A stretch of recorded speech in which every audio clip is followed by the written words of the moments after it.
Alrighty, what is going on, everybody? My name is Blitzwinger, and this is the final episode of WWE Universe Mode before SummerSlam. I know some people are like, what? The final episode? Why would it be the final episode? No, the final episode before we head off to the pay-per-view, of course, the biggest party of the summer, and that is, of course, SummerSlam. So without further ado, let's get to today's show. It will be a stacked one for sure, and if you guys have never tuned into one of these, of course, basically, I book the Monday Night Raw episodes and the Friday Night Smackdown episodes, and everything gets booked by the AI or the CPU or the computer, whatever you want to call it. The universe mode itself decides on the entire card there. But our opening match of the night is going to be Dolph Ziggler again. Last week he had a very great match against Primo, I believe. And he was victorious in that matchup, and now this week he gets to go one-on-one with the one and only Drew McIntyre, who has actually been picking up a couple of wins every now and then over the last few weeks, so he's been kind of regaining some momentum, which I really think is going to play to his advantage if he can perform really well against Dolph Ziggler here tonight. Now, of course, do not forget the fact that Dolph Ziggler laid out a challenge to Ryback. It was last week when he said, Ryback, if you won an Intercontinental Championship match at SummerSlam, you got it, but you have to agree for me, or to me, picking the stipulation. And, oh my goodness, well, Ryback is here, and I'm not sure exactly why he's here, but maybe he's here to provide an answer. And that could be it right there.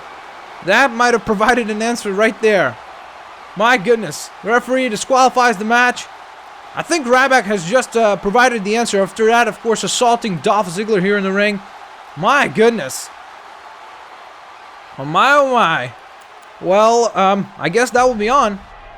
Oh, well, Dolph just went on the mic after that match. And, of course, Dolph Ziggler says, well, since you agreed to this match, we will face one-on-one in an Extreme Rules match. So that none of this junk, none of this crap of using cheers or hurting each other or going to whatever means are necessary to defeat one another could be basically used against one another. So that we're going to find out who the better man is. I'm not sure how much of a smart move that is, to be honest. I think that might have been one of the least favorable options for Dolph to choose. I think that he could have gone with much better options in order to win that contest. I think he could have increased his chances greatly by picking a match and, like, let's say another ladder match. I think he could perform in that really well.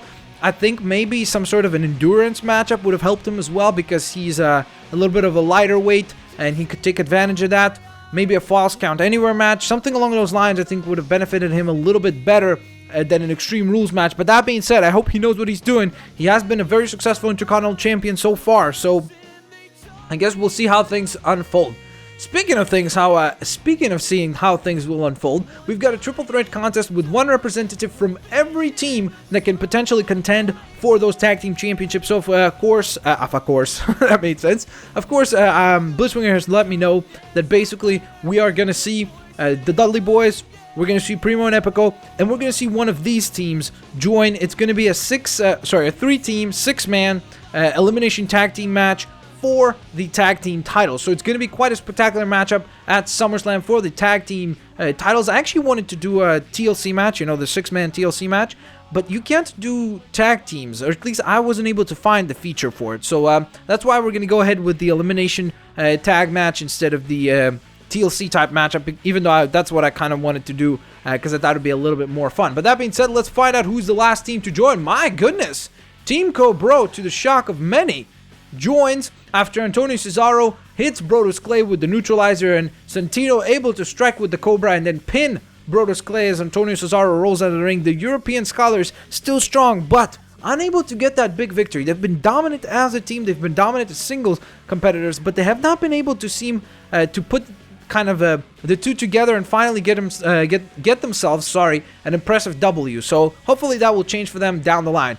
Randy Orton continuing his quest and trying to find someone from the Raw roster who's willing to trade with him spots to go to SmackDown, and he will then come to Raw, because Randy Orton has said that he wants to go to Monday Night Raw. He believes that that's where he belongs. He believes that that's where he can perform up to his highest ability. But tonight, my goodness, wow. Well, that shows you, ladies and gentlemen, Universe Mode sometimes is a cruel lady, so to speak. David Otunga scored himself a victory over Randy Orton. I'm not sure where Randy Orton is mentally. I'm not sure if this is the best thing to go with. I think that Randy Orton at this point might be kind of almost just pulling straws, or just kind of, just trying to get something right in his career, because he's been kind of in a weird situation, kind of caught up in limbo, where he's not been able to necessarily be a contender for the World Heavyweight Championship after unsuccessful attempts and also after defeats. And then now he's not even able to transition to this victory here on Raw. David Otunga rolls on, has a lot of momentum as well. Maybe will become an Intercontinental Championship contender material in due time. Our co-main event of the evening is a very, very interesting matchup between Brie and Nikki Bella. Nikki Bella, of course, becoming the #1 contender for the women's title that is being held by Alicia Fox, who's currently our longest reigning champion in the WWE Blitzwinger Universe mode. And she was told that there's going to be one match that will decide who will be the #1 contender, because of the fact that Brie started to complain. Brie started saying that Nikki, the only reason she has won that match was because... the only reason that Nikki is in her position is because of Brie. So Nikki said, well, you know what? Let's go out there and let's put that #1 contender spot on the line, and let's give it our all. And Nikki wins once again and retains her momentum. If I had to pick, I think Nikki Bella has a very strong chance of winning at SummerSlam. She's been a very, very impressive performer, and she's got a very, very good winning streak going. So I think a lot of the momentum is in her corner. So Alicia Fox better watch her back. And we've got a ginormous main event of the evening for you guys. We've got CM Punk teaming up with John Cena, of all people, to take on the team of Kurt Angle and Kane. A very interesting matchup here indeed. A lot of #1 contenders involved with the WWE Champion here. So I find that match to be very interesting.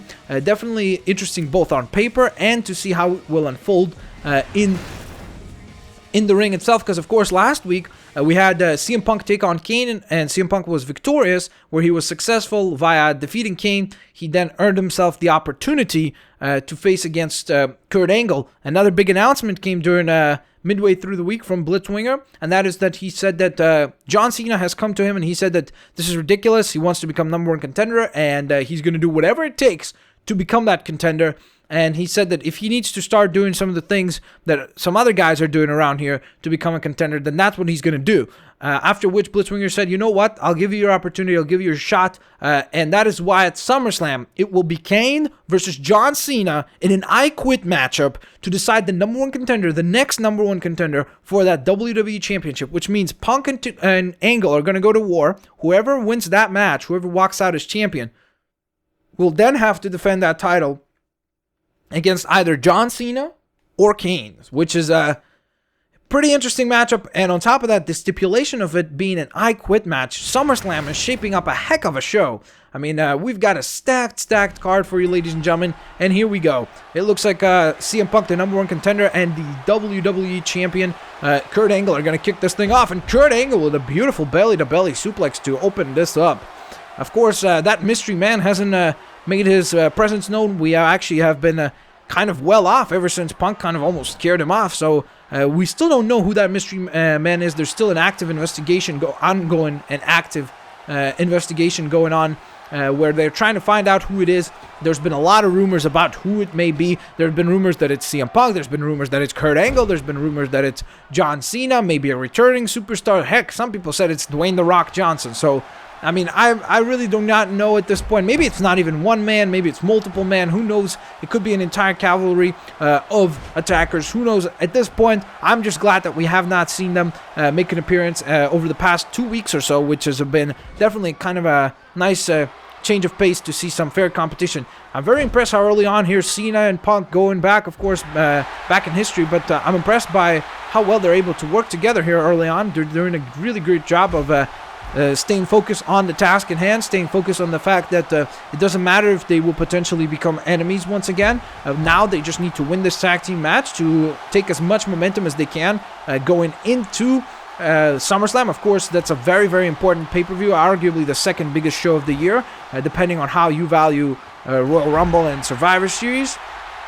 But a very, very important pay-per-view indeed, and whoever wins on that pay-per-view is going to be cemented in history once and for all. So I think all four guys in this match are trying to get as much momentum into SummerSlam, going into SummerSlam as they can, because honestly, a lot of people don't realize how important that really is. If you talk to many athletes, they will tell you many a times that it's much, much easier to go into a match, into a big-time match, if you've got already momentum on your side. If you can go into that match thinking that you're going to be successful, what the hell? What the hell? CM Punk with a big right hand? What the hell was that? CM Punk just laid out John Cena. What was that for? I mean, I know that John talked some trash about Punk, and then I remember Punk, of course, saying something to John Cena's face last week after he hit that GTS on Kane. But what was that? Was that necessary? I was just talking about momentum. I mean, from one perspective, I get it. I get why Punk did what he did, because you want to go into the match as little as hurt as possible. But I mean, come on, he just hurt his partner here. They could have won this match. They were dominating very much, and now Cena is able to regain control. But God, why did CM Punk do what he just did? I'm not really certain. I know that there's been some rumors about John Cena spreading some mischief and some backstage gossip, so to speak, about CM Punk, but I mean, we don't even know if that's true. I mean, that's the only thing that I could think of. I really don't understand otherwise why would he do what he just did, because to me it makes no logical sense as to why we just saw what we saw. Why the hell did just CM Punk, he didn't even, like, I'm really speechless at this point, seriously. I don't understand why he did what he did. My goodness, John Cena delivering a very impressive maneuver here. And now Kurt Angle locks Cena up. And now Cena and Kurt right in front of us here. Looks like Kane is almost letting the fight go on. Look at this. I think he's realizing that he's just going to let these guys beat the holy heck out of each other and then take advantage. But Cena is not going to have any of that. John Cena now, I hope that John realizes that he's about to become counted out. My goodness. John Cena just slammed Kane right in front of us. And now he slides back into the ring at the 8th count. My goodness. John almost losing the match here, but John Cena very impressive here early on. I mean, able to not only regain momentum, but now actually dominate and dictate the pace of this match, even in a 2-on-1 situation. Of course, I'll be honest, we haven't seen Kurt and Kane work very much together. It's been more of almost two singles matches than a tag team handicap match, because Kurt and Kane, I mean, we haven't even seen one tag between the two. We haven't seen them cooperating. And again, that makes perfect sense. I don't think that there's many people who Kane will work with. But to hurt John Cena and to make sure that Cena goes into that I Quit match at SummerSlam as hurt as possible, I think Kane is going to do everything it takes here tonight to make sure that Cena can't just simply walk out of the arena here tonight. A big quick cover here from Cena after that big fisherman suplex. And now look at that thirst press and the big right hands. Of course, nothing pretty in the style of John Cena, but it's been pretty gosh darn effective. The man has scored multiple victories ever since he's returned, ever since he's made his presence known. He's been very, very successful, and I think that he's definitely positioned himself very fairly to become #1 contender. But that being said, with the way that everything was aligning, and look at this, just as I said before, Kurt and Kane not working together, now they kind of defied that with a quick tag from Kurt. I think he realized that it was the best decision to make there. Wow, look at that. Kurt actually cheering on Kane. Quite enthusiastically, actually. But definitely John Cena has been dominant. But with the way that the circumstances have been around here, with Punk earning himself the rematch and Kurt Angle showing up out of nowhere into that match, and that masked attacker really kind of messed up the entire WWE title picture, which is why I think that we haven't seen John Cena contend for that belt. I think that he has been fair about what he has been saying, but at the same time, I think that some of those words that he's been using to describe CM Punk and to say how CM Punk has earned unfair title shots and such, maybe that's what got him into this situation tonight. I mean, he was honest and he was truthful, and there's definitely some truth to what he was saying, that CM Punk was being in the title picture way too much. But at the same time, I mean, what can you do? If you've earned it and if you win, then you just keep winning. There's nothing you can do about that. You can't strip Punk of the belt or not give him his well-deserved title shot if he's earned it, you know what I mean? So it's a weird situation. But that being said, let's go back to the match. John Cena about to deliver the "You Can't See Me." I'm just trying to make logical explanation as to why CM Punk acted the way he did. Maybe we will finally hear from him at some point. But look at this now. Cena might be setting up for something big here. John Cena might be setting him up. Oh, look at this though. Kurt, my goodness, what a reversal. And look at this series of suplexes. The German suplexes from Kurt Angle. The trifecta of suplexes. Very, very effective there. John Cena looks to be battered. He doesn't seem like he's still out, but battered, that's for sure. The big right hands from John Cena here. The big right hands delivered by John. And look at this now. John shifting his attention to Kane, and he tosses Kane into the ring. My goodness, is this the best decision by John? Look at this. John Cena has got Kane up for the attitude adjustment. Hits the big clothesline. Kane scouring out of the ring. Cowarding out of the ring. And look at this now. He's got Kurt for the attitude adjustment. Can he get him? My goodness, there it is. Attitude adjustment by John Cena. John knocking down Kane. Look at this cover. 1, 2, 3. Kane just looking over Kurt Angle. His dangling body. John Cena, my goodness, scores the victory here tonight. Goes with a ton of momentum into SummerSlam. I mean, getting the victory over Kurt Angle and Kane. Yes, there was some miscommunication between Kurt and Kane. They definitely did not work as a team, but still, the fact that John Cena was able to overcome the challenge that is the WWE champion and a possible number one contender in Kane, that's very, very impressive. John Cena almost lost the match there at one point where he got knocked, I think he went for Kane, and that was a mistake. He was going for the attitude adjustment. I think maybe John just kind of let his emotions get the best of him.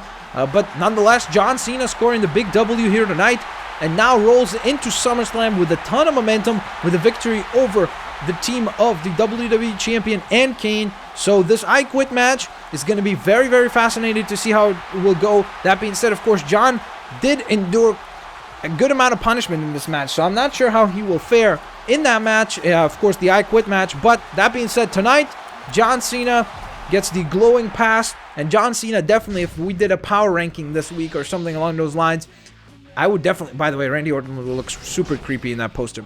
But John Cena, right up there, seriously. Whether you love him or you hate him, this week was Cena's week. Very, very impressive, and definitely an intriguing matchup here. Set up for SummerSlam. I mean, we've got an interesting card already. We've got Dolph Ziggler, of course, defending the Intercontinental title. We've got a bunch of, we'll get to the rundown after SmackDown. So let's get into SmackDown. Our opening match of the night had Jey Uso defeat Tenzan. Was a very, very physical, stiff matchup. His brother, Jimmy Uso, tried to go against Brock Lesnar. Why is Brock Lesnar here? Brock Lesnar should be on the, whatever, I'll move him later. He's supposed to be on no roster right now, at least for the next little while, maybe. Hint, hint, nudge, nudge. Alright, Hunico and Ted DiBiase with a rematch from last week after Ted DiBiase scored that victory in the Falls Count Anywhere match. Kind of a surprising matchup there. Hunico getting himself the big victory this week, so it's going to be interesting to see who will be the number one contender come SummerSlam for that Cruiserweight Championship. Our co-main event, ooh, what a surprise. Undertaker versus Jinder Mahal. What the hell? Jinder Mahal beats Undertaker. Yep, that's not my fault, ladies and gentlemen. That's Universe Mode being very, very smart. And there we go, ladies and gentlemen. It has been decided. Sheamus is going to be giving another chance. Instead of making it a triple threat contest, tonight we will see an Extreme Rules match between the Big Show and Sheamus. Whoever wins this match, there's no disqualification, so it doesn't matter if Mark Henry gets involved. If anyone on the roster gets involved, it doesn't matter. There is no disqualification. Whoever wins this match becomes number one contender for that world title at SummerSlam. This is a big, big money match here, ladies and gentlemen. This match will mean for this number one contender not only the opportunity to become the champion, but get all the other amazing, amazing perks and benefits that come along with becoming champion. And that is, of course, things like, obviously, larger paycheck, much more media attention, much more popularity, much more merchandising. So, there's definitely a lot on the line here. This is a very, very important match to both of these guys, and I cannot think that it's gonna that neither guy is gonna be laying down easily. Of course, Sheamus scoring a very impressive victory last week over the Big Show and Mark Henry in a very, very impressive fashion. And early on here tonight on SmackDown, it looks like Sheamus is starting to continue in the same vein, so to speak. And look at this! Oh my God! Holy smokes! What a showcase of strength from Sheamus early on. Look at that big double X handle, running double X handle. Oh my goodness, look at this. Oh my God, that's Mark Henry.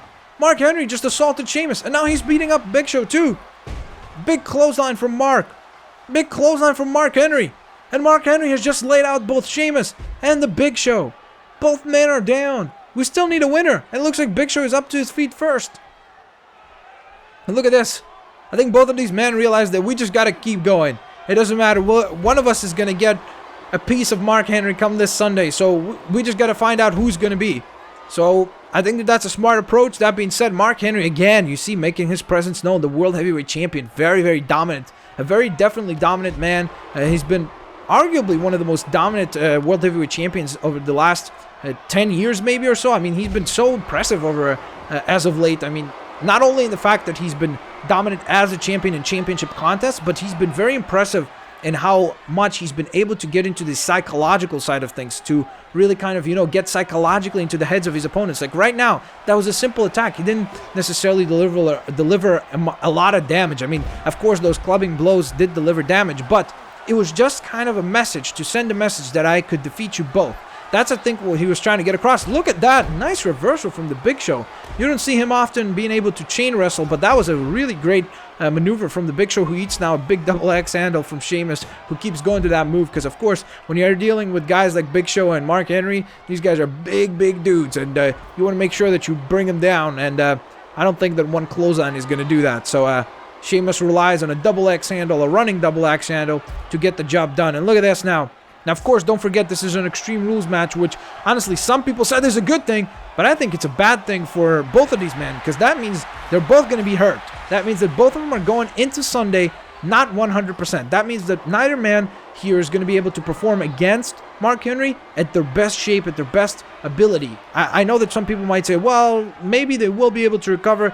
There's no way that you can recover in 2 days' time enough to be ready for a championship title match, like especially against someone like Mark Henry. So I think that this is probably the worst possible stipulation that could have taken place. Those steps came into play last week, and it seems like we've got repeat business here. Repeat customers. Oh, God. And it seems like Big Show gets to know those steps a little too well. Uh-oh. What the hell? What the hell is Sheamus going for? My God! Have you ever seen Sheamus? Well, first of all, have you ever seen Big Show get powerbombed by anybody?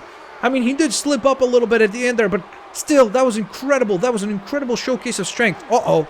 And look at this now, Big Show. Oh my God, nice reversal. It looked like Big Show was trying to prove his point, trying to prove a point that he can do the exact same thing that Sheamus did there. But guess what? That didn't work now, did it? Uh-oh. Look at this. Looks like Big Show's reaching in for something. Sheamus realizing that, quickly capitalizing on that, and now able to stifle that. Uh-oh. My goodness. No, no, no, no, no, no, no. There's a very dangerous move. You can break your neck with that maneuver. With that maneuver, you could break that move. No, you could break your neck with that move. That's an incredibly, incredibly dangerous move. The Irish curse from, of course, Sheamus. Uh-oh. I don't think Sheamus realizes that Big Show is not only up, but that he's got a weapon. And now Sheamus turning around, and he's first to swing. But Big Show reversing it. Big Show able to reverse it. And oh, look at this. My goodness, there's that candlestick, sorry. Right to the temple. Oh my God, and another one right to the back of the neck. Sheamus is in a lot of trouble here, but he hits the bro kick. The bro kick out of nowhere. My goodness, did anybody see that coming? That was incredible. Sheamus with the bro kick, and now the headbutt. These guys are putting everything on the line. It shows you how much that championship matters to them. It shows you how much they both want it. They both want to become champions. They both want that opportunity to contend for that title. Look at this now. Oh, God. My goodness. That guitar getting busted over Big Show's head. Big Show is in La La Land. Probably trying to dial 911.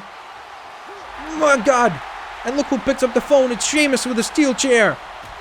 Sheamus. Whew, that was very close for Sheamus. He could have really eaten that chair. Imagine getting hit with a steel chair by a giant like the Big Show. I mean, that's not regular strength, ladies and gentlemen. That's superhuman strength. My goodness. Big Show, thankfully for him, avoiding from landing onto that steel chair, but now ends up eating the steel chair right to the chest here from Sheamus.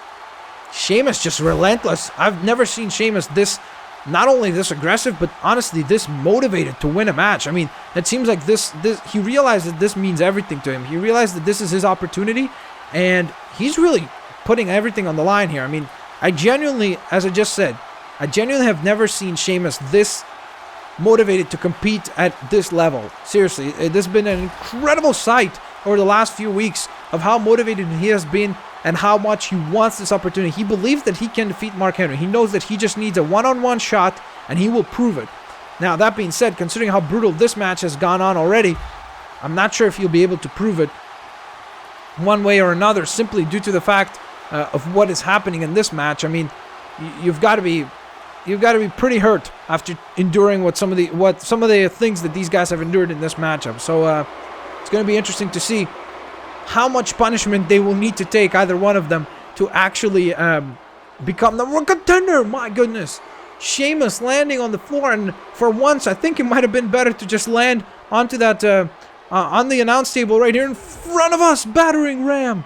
My goodness, it seemed like Big Show was kind of calling to Sheamus, and Sheamus answered the call, indeed. Oh my god, what the hell is this? No. Okay, no. What are you doing? What are you doing? No, not on the table. Sheamus, please. Please don't do this. No, God! My goodness. Sheamus delivering the Celtic Cross. Sorry, not the Celtic Cross. The White Noise, right? Is it called White Noise or Celtic Cross? I'm always flipping confused. I called it Irish Cross too, right? I always forget the name of that move. Uh-oh. And look at this now. It looks like Big Show, though, is clocking up the gun. Uh-oh. He changed his mind. It looked like Sheamus ducked underneath. Sheamus ducking underneath that punch, but then ends up getting caught with the choke slam. Oh my god, he kicks out. What an incredible kick out. Then the bro kick. The bro kick out of nowhere. The cover. 1, 2, 3. Sheamus rolls into SummerSlam as number 1 contender for the World Heavyweight Championship. Let's see some of the incredible violence, this brutality that we saw in this match. Look at that. White Noise on the announce table right in front of us. And look at this. This is where Big Show was able to reverse. So smart.